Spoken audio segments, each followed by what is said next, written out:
Hello,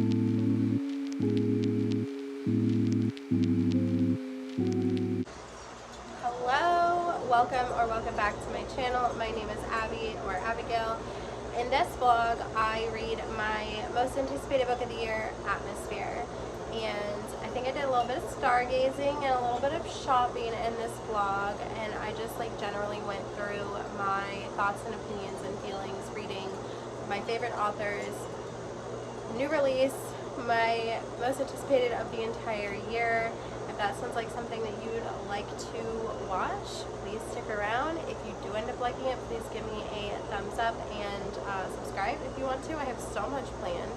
Alright, I'm going to go ahead and send you into the vlog. However, I do have to let you know the vlog starts out with me sick on Tuesday, release day, and I don't actually start reading until Friday, and today's Sunday. So this was almost an entire week of a vlog, but I read it in 2 days. Before I send you into the vlog, let me tell you what this book is about. This book is set in the 1980s. It is about Joan, a woman who is undergoing space training in the 1980s. One of the first women to go ahead and go into space in this book, and let me pitch it to you in just words. 1980s, women in space, lesbians. And honestly, I feel like that's enough said. I didn't know there was any sapphic relationship when I went into this, but I enjoyed it. I don't know if that's necessarily a spoiler, but it does say that it is about love, and you pretty quickly see which character she's going to love. So I don't feel like that's too much of a spoiler. So without any further delay, I'm gonna go ahead and send you into my time reading Atmosphere. Good morning. It is June 3rd, 5:30 on June 3rd. And I am sick. I am romanticized the release day for Taylor Jenkins Reid for 3-4 weeks now. How I would go to work and I would go to Barnes & Noble on the way home and pick it up and immediately start it that minute. But I am not going to work today. I am not leaving my bed today. I did reserve a copy of the Barnes & Noble exclusive because I liked the colors on it better. It felt more I don't know, soft. I'm not sure what I'm trying to say. I have some credits on Kindle and some points that I can redeem, so I might pick it up on Kindle, but for now I'm gonna go to bed. I'm so disappointed. I'm really disappointed because I had dreamed about this day for so long. I am a big Taylor Jenkins Reid girly. So I'm obviously feeling better enough to go to work, so I'm gonna pick it up today. I'm gonna pick up Atmosphere by Taylor Jenkins Reid on my way home from work, so I'm really excited about that. I don't know how long it'll take me to read it. Sometimes I tend to fly through Taylor Jenkins Reid writing, and then sometimes I really want to sit with it and savor it, so I will take you along for however long it takes me to get through it. I obtained the book. I am on my way to meet my husband, possibly for dinner, and I'm just so excited that I have this book in my hands. I'm really excited. Okay, so I think probably I can tell you my history with Taylor Jenkins Reid. So my first book was The Seven Husbands of Evelyn Hugo, as it was many people's first book, and then I have read every single book she's released since the same year it came out, and in between I have read her entire backlog. I have read everything that Taylor Jenkins Reid has published, including a novella, something about accidental affair or something like that. I read that as well. I've read everything that has been published under Taylor Jenkins Reid's name, and I think it's safe to say that Taylor Jenkins Reid is one of my auto-buy authors. So I'm so excited about this. I don't even have words, okay? Probably one of my most anticipated, if not, it is my most anticipated, okay, so I'm anticipating 3 books. This one and then 2 more that come out the following Tuesday. So it is my most anticipated, yeah, fuck it, it's my most anticipated of the year.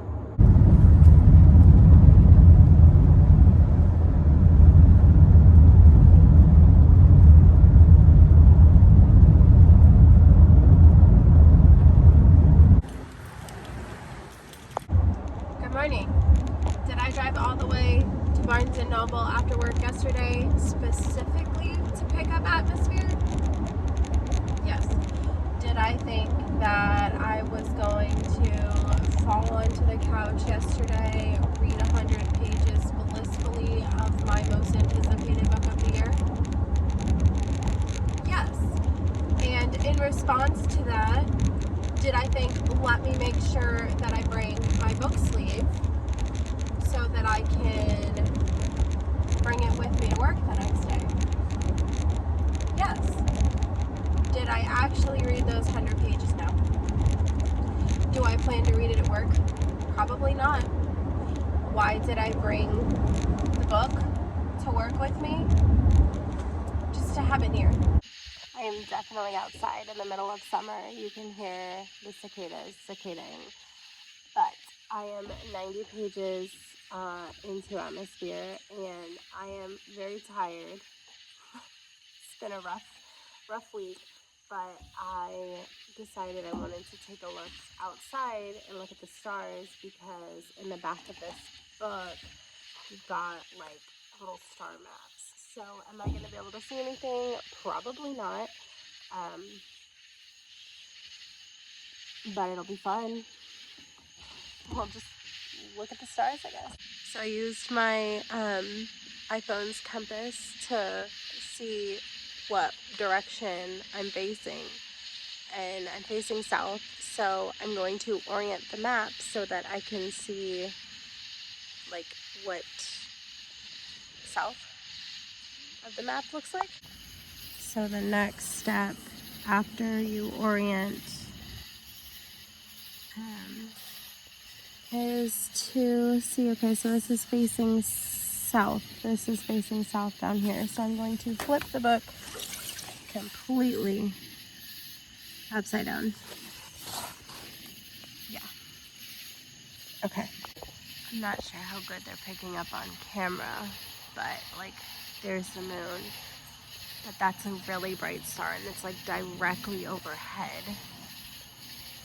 And then there's some sort of like behind me, but it's not picking up so good on the camera, but you can definitely see that one. So I'm going to try and figure out what that is. So based on my completely made up knowledge of what I'm seeing, and the fact that I've never done this before, I think it's that one directly in the center. Based on the fact that it's the brightest one that I can see, and that looks like most assuredly what is the brightest thing on the map. Now I know that you can't see it, but I definitely see the Big Dipper right now, and a plane flying through it. That is the Big Dipper. So that I know for sure. Hang on. It was the Big Dipper that I saw. Yeah, that's the Big Dipper. So with that in mind, with the Big Dipper being what I saw, which is right here, I'm gonna have to go put you back on the car. So the Big Dipper, what I saw, that actually lines up pretty perfectly for the star that I pretended like I had any business pretending to identify. Wow, pretty much a professional. Put me in a spaceship neck. Inside and in full light, this was the Big Dipper, and this is a name I can't pronounce. Arcturus? Arcturus? So, 90 pages in. I have a lot of thoughts and feelings. Taylor Jenkins Reid has a unique ability to break my heart. You start off, and it's not a spoiler at all because it's literally the first thing that happens in the book. You start off and you can tell that things are not going well almost immediately, because at the very end of the first chapter, it says, this is page 7, it says, the very last line, it says, these are the last 45 minutes before. And then you get like a little bit of back and forth, and on page 11 it goes into basically what transpires, like what is the the big thing that happens. I don't imagine that you can't figure out that there's going to be a tragedy based on just the first 11 pages. So I don't feel like it's that much of a spoiler to say that. But yeah, so first 11 pages we're setting up for a tragedy, and then we kind of bounce back and forth between the date of said tragedy, which is December 29th, 1984. We kind of go back, we started back 7 years, and then summer 1980, which is when Joan, our main character, is starting her journey with NASA. And we bounce back and forth. We get a little bit of now, we get a little bit of then, we get a little bit of now, we get a little bit of then. And well, now being 1986, so it's not really now, but like present for the book. So I've just gotten to a portion of the book where it gets back to the now, the 1986, and ignore my husband, he's playing a video game. And it's like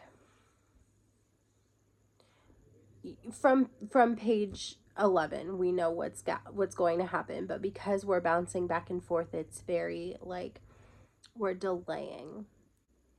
It doesn't make the tragedy any less tragic, but because you're already set up, you know what's happening, and because of the fact that it's like we know it's like a band-aid ripping off, right?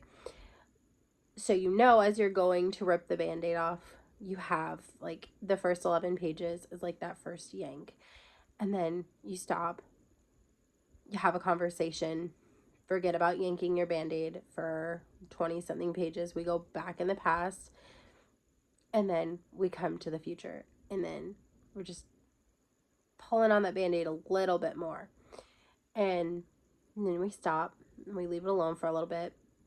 And so we both know that eventually we're gonna rip that band-aid off, but because of the fact that we're going back and forth, it's almost like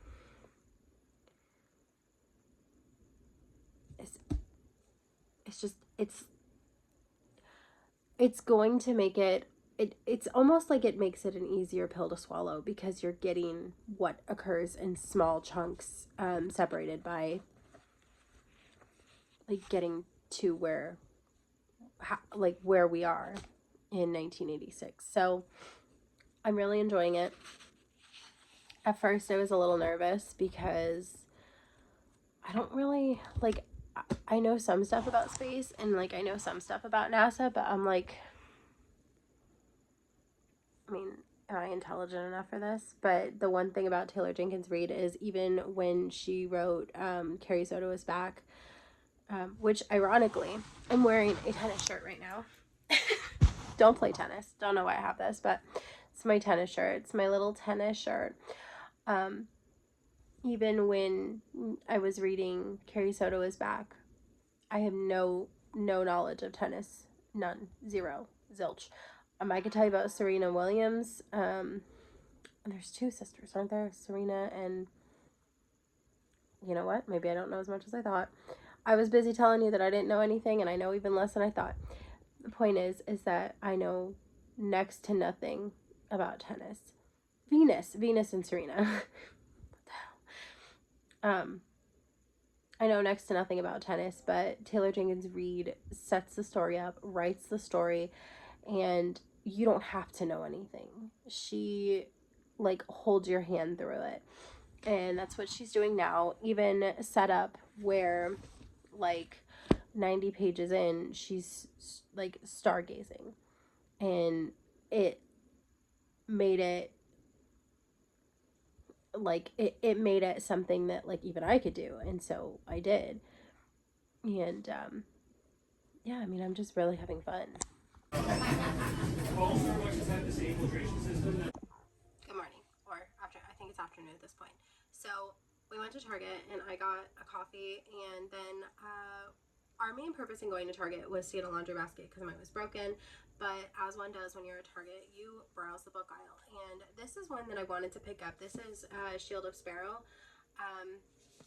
I had looked at this at Target and I was like, okay, let me just have a little look at the premise. I read like the first paragraph of the synopsis. It says, long ago the gods unleashed monsters upon the 5 kingdoms of Caldera to remind us that humans are insignificant, that we must pray to the gods for mercy throughout our fragile, fleeting lives.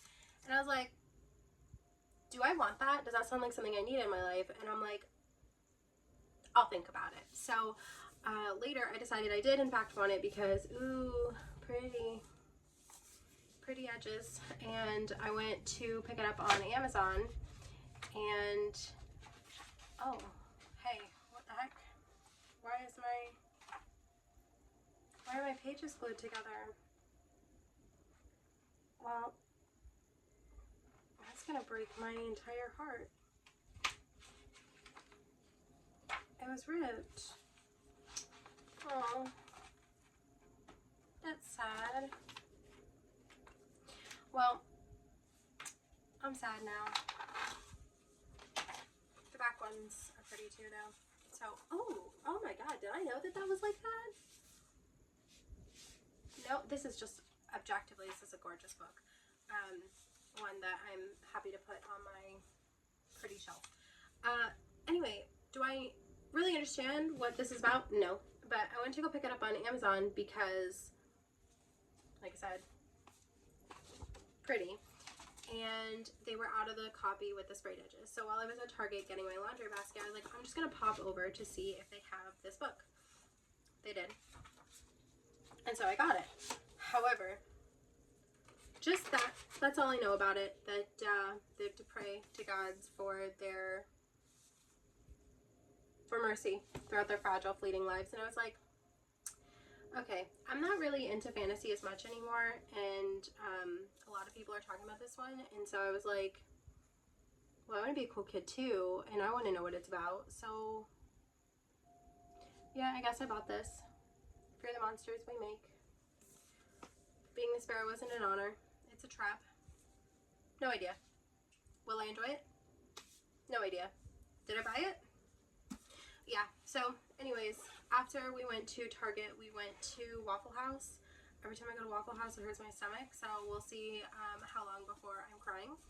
I made no progress in my book, Atmosphere, and then I went to Eliano's to get more caffeine because I woke up at 6:30 this morning on a Saturday. What the hell? So I'm going to try and read some of this before I inevitably crash, despite me having energy right there. I may just go ahead and put that in the fridge and maybe let myself nap, but is that crazy? I don't know. We'll see how far I get in that. Okay, so I ended up taking a nap because I got sick to my stomach, but I am pretty far into this book now. I'm on page 213, and I believe there's 330 pages, so I'm right around, like, I think it's 332, so I'm right around like 112 pages to go. So I should have no problem finishing this tonight. However, I have this like desire to leave and go do something right now. I can't explain it. I can't explain the draw that I have to leave the house. I'm staying at my in-laws' house while they're gone, and I want to leave. I want to leave. I think it's because I probably napped for like about an hour, and now because of the fact that I napped, I feel like I wasted so much of my day that I need to like get up. And it's 7 o'clock at night. Like, that's not acceptable to nap at 6 o'clock, because I'm the kind of person where if I nap at 6 o'clock, you're done. You think you're going to sleep tonight? You're done. So I just need to get up. I just need to do something. So I decided I'm going to go to Bell's Outlet. Bell's Outlet is like a TJ Maxx kind of thing, but it's like special to Florida. And I've decided I need to go there. I don't know, maybe I feel like I need to leave the house and I need to get something. I don't know what is calling me there. Something is calling me there. I just don't know what it is. So I'm gonna go find out what it is that's calling me at Bell's Outlet.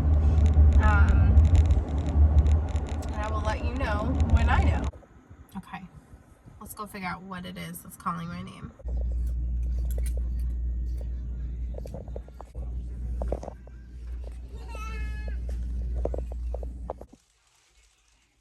So, obviously, there was something calling me, and it was this men's t-shirt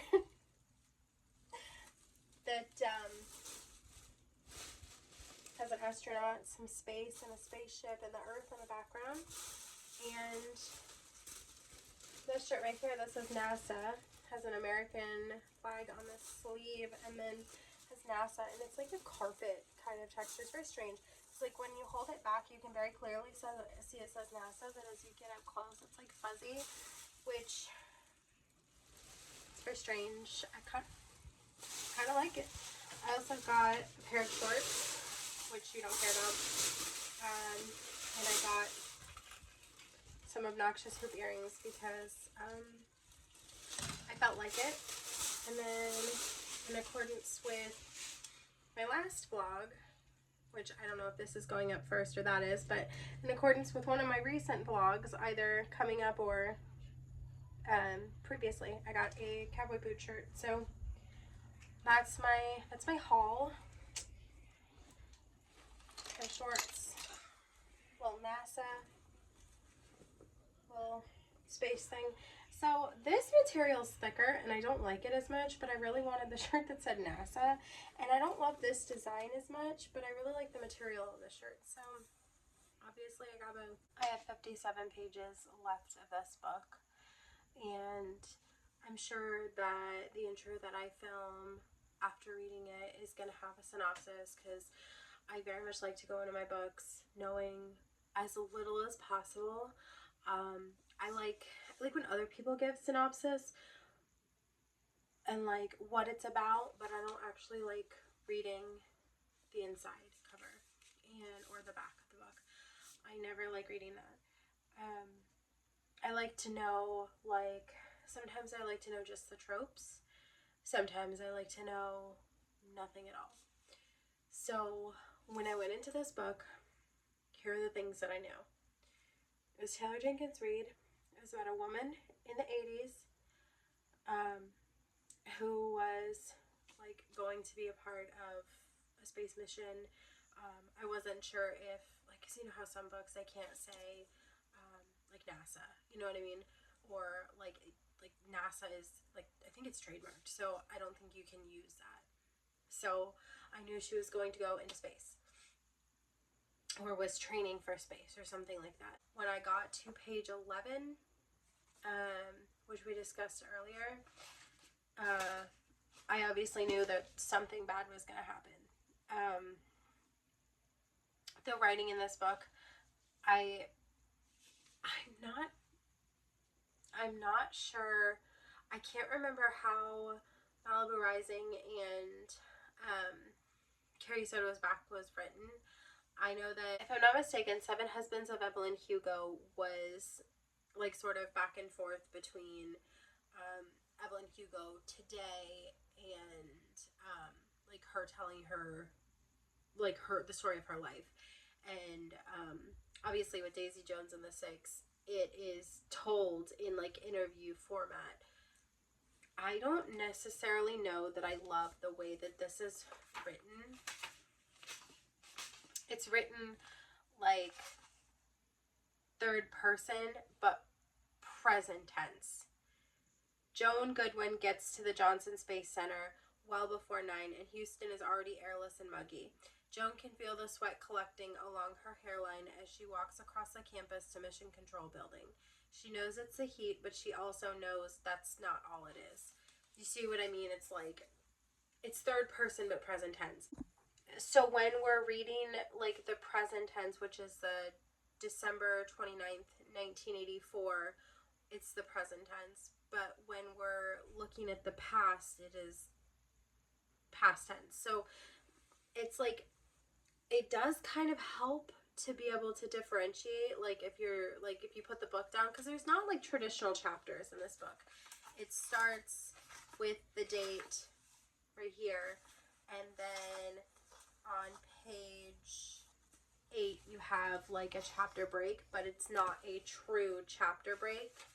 And then you have another chapter break, but again, it's not a true chapter break. And then you have some more chapter breaks, but again, not true. And then you have like what I would consider a true chapter break. Also, my hair looks really crazy, so please forgive my crazy hair. I guess I might try and finish it. I just got to Joan, our main character, is going to go into space for the first time.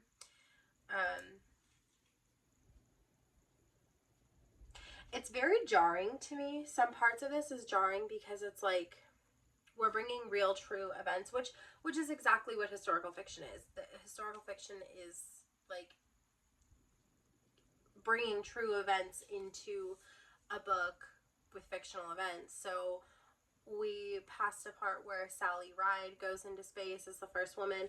We just got to where Joan is going to go to space. And the first lines are T minus 9, 8, 7. And we're counting down. And that's part of the reason why I don't necessarily want to keep reading it. Because I would like a fresh mind for that. Does that make sense? I'm not sure. But I'm going to see what happens. I want so badly to love this book. Because even though, like I mentioned yesterday, I don't know anything about tennis, Taylor Jenkins Reid makes you care so much about that topic. And presently, I care so much about space and the stars. And, like, I mean, I want to go, like, watch a space documentary. Taylor Jenkins Reid just has this innate ability to make you care about something that you may not have cared about before, and in the process potentially break your heart. Like, Carrie Soto didn't crush me, Malibu Rising didn't crush me, but Seven Husbands of Evelyn Hugo and Daisy Jones and the Six absolutely did their thing and crushed me. All of Taylor Jenkins Reid backlists have made me feel something. And so 57 pages from now will be the end of this, and I will let you know whether or not Taylor Jenkins Reid has crushed me.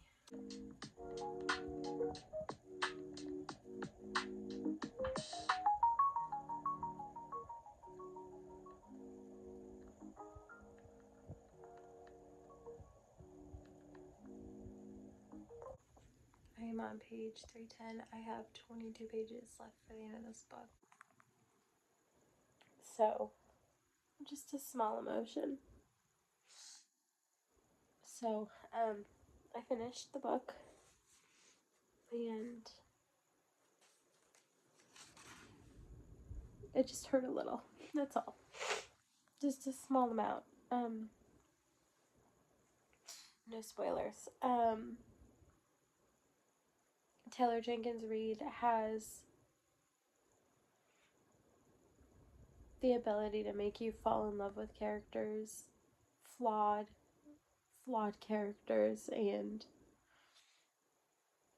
you just feel for them. And the way that this book sets up is like page 11, you know that there's a tragedy, and you spend, 300 pages falling in love with them, and well, there's a tragedy, so you can imagine that some of them don't make it, and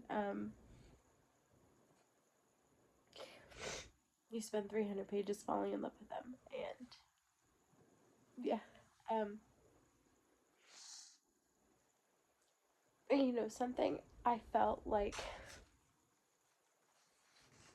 it was the last page that got me. Everything else, like, it just felt sad, but the last page, well, I guess the last 2 pages.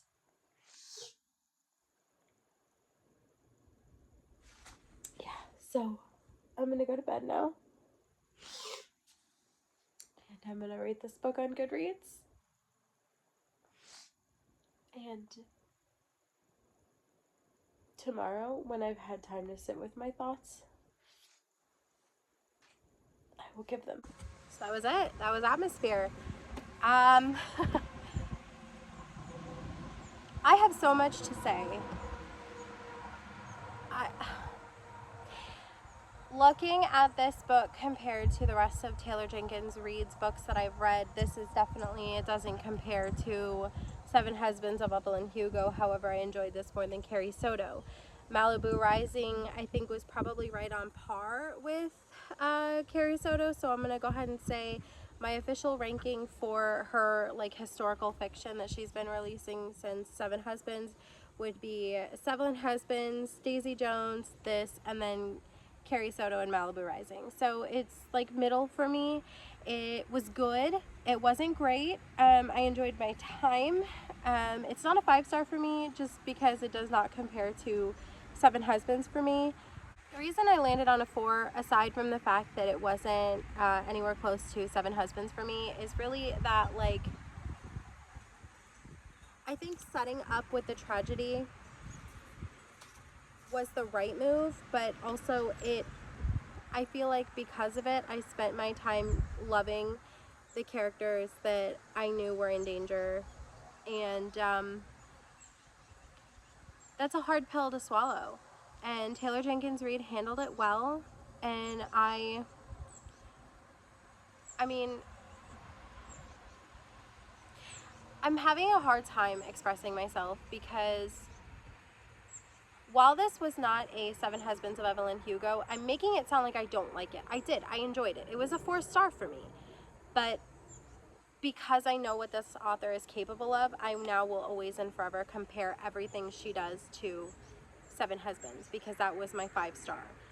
I will still continue to pick up everything that Taylor Jenkins Reid writes. She's an auto-buy author for me. So I loved my time, but this book just isn't Seven Husbands. And I don't think that there ever will be a Seven Husbands again. So maybe I should like lower my expectations for next time, because I didn't love Carrie Soto either. I really did like Carrie Soto, but I didn't love it. So anyways, that was Atmosphere. I enjoyed it. I know it sounds like I didn't, but I did. I enjoyed it a lot. I mean, yeah, it's 4-star for me. I think that I will probably listen to this on audiobook. I tend to re-listen to all of Taylor Jenkins Reid's on audio just so I can re-go through the story without physically reading it. I think this will definitely be one that I revisit, just maybe not with my eyes. Alright, that is going to be it for today's vlog. If you enjoyed this vlog, let me know in the comments down below. Did you read Atmosphere? What did you think? What is your official Taylor Jenkins Reid book ranking? And what should I pick up next? I have several more videos planned. I have 2 already filmed. I'm going to go ahead and put them out as soon as I finish editing them. I hope that you enjoyed this, and if you did, go ahead and hit like, hit subscribe, and I hope I see you again soon.